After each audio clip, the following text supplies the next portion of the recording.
Wanita pertama penyandang gelar Ummul Mukminin, ibu dari umat muslim, adalah Khadijah binti Khuwailid radhiyallahu anha, istri pertama Rasulullah yang lahir 15 tahun sebelum tahun gajah.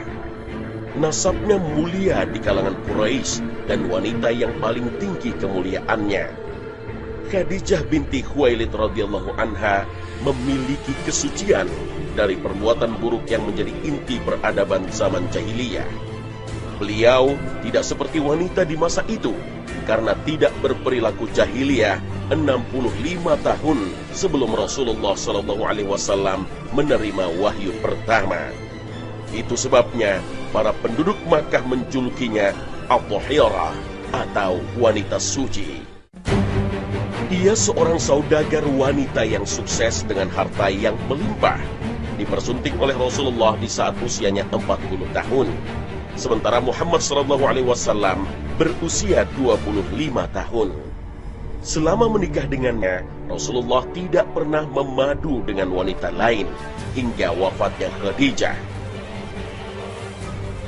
Kedudukan yang mulia serta keutamaannya di hati Nabi begitu mendalam hingga Rasul mengatakan, sesungguhnya dia adalah sebaik-baik teman hidup. Dari pernikahannya dengan Rasulullah, Khadijah binti Khuwailid radhiyallahu anha dikaruniai keturunan pertama, anak laki-laki yang bernama Qasim. Oleh karenanya, Rasulullah SAW dipanggil Abu Qasim. Kemudian lahir Zainab, lalu berturut-turut Ruqayyah, Ummu Kulthum, Fatimah, serta Abdullah. Namun seluruh anak laki-lakinya meninggal ketika masih kecil. Tetapi seluruh anak wanitanya menjumpai masa Islam. Dan seluruh putri beliau masuk agama Islam dan ikut hijrah menuju Madinah. Semua putra-putri beliau bertemu langsung dengan Khadijah, kecuali Fatimah radhiyallahu anha, karena sang bunda wafat beberapa bulan setelah kelahirannya. Sifatnya sangat baik. Imam Az-Zahabi mengatakan, Khadijah seorang yang sangat berakal lagi terhormat, teguh beragama, terjaga dari sifat keji, lagi mulia, yang termasuk penghuni surga.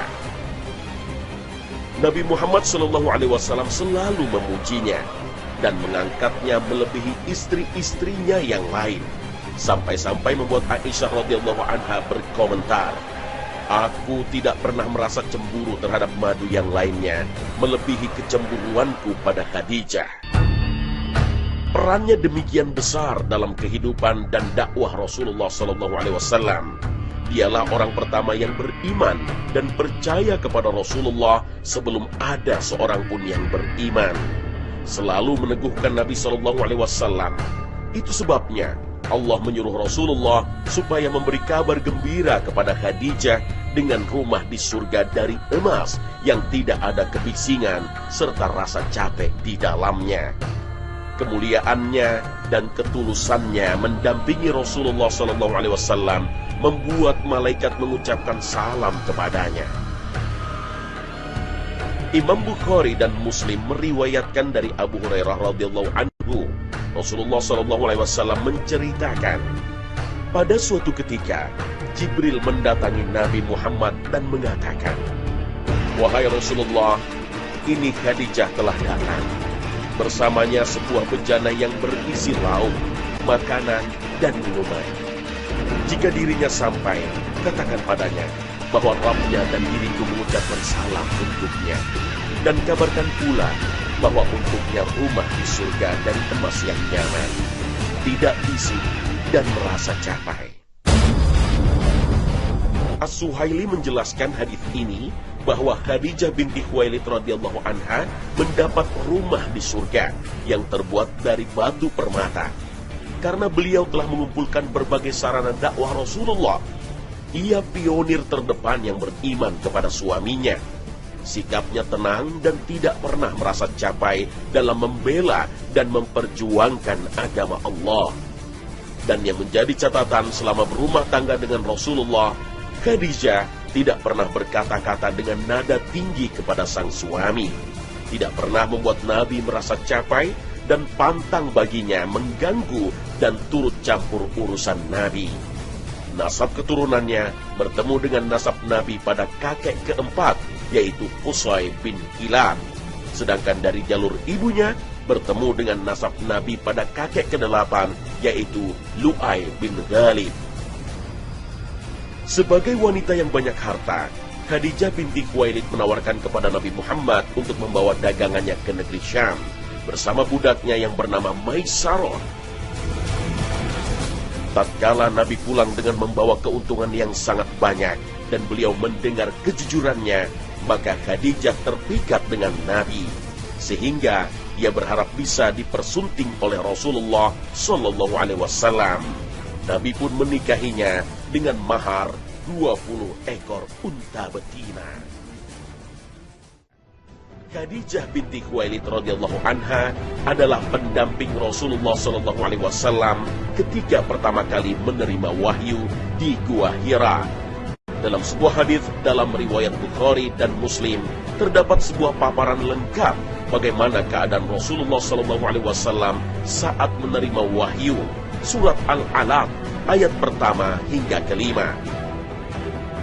Saat wahyu pertama itu turun, Rasulullah memperolehnya melalui mimpi saat tidur. Mimpi itu kemudian terjadi dan nyata pada keesokan harinya, persis seperti yang diimpikan. Kemudian diceritakan pada akhir hadis ini, maka beliau langsung pulang dalam keadaan ketakutan, lalu masuk ke dalam rumah menemui istrinya Khadijah binti Khuwailid sembari mengatakan padanya, "Selimuti aku, selimuti aku." Maka Khadijah menyelimutinya sampai rasa cemas yang ada pada diri Rasulullah SAW hilang. Setelah itu, Rasulullah menceritakan kejadian yang baru saja dialaminya kepada Khadijah. "Sungguh, aku sangat khawatir terhadap keselamatan diriku."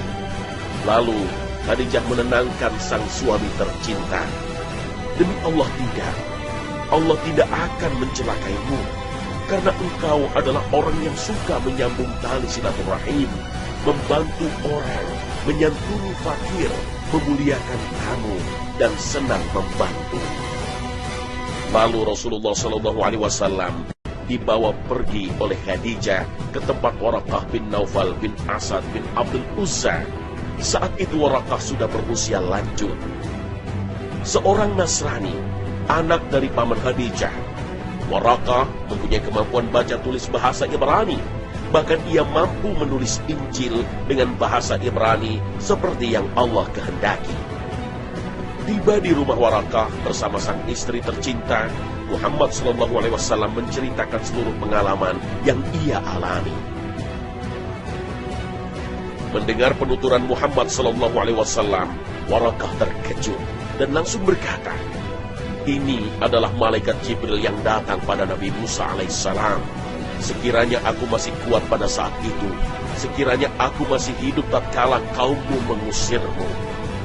Rasulullah SAW merasa heran, lalu menanyakan padanya, "Apakah mereka akan mengusirku?" Waraqah menjawab, "Tidak ada seorang pun yang datang dengan membawa seperti apa yang engkau bawa, melainkan pasti akan mendapat cobaan. Kalau seandainya aku menjumpai hari di mana kamu diusir, pasti aku akan membela serta menolongmu." Sejak peristiwa itu, tak ada lagi wahyu yang turun pada Muhammad SAW hingga wafatnya Waraqah bin Naufal. Masa itulah yang disebut dengan inqita' al-wahyi atau masa terputusnya wahyu.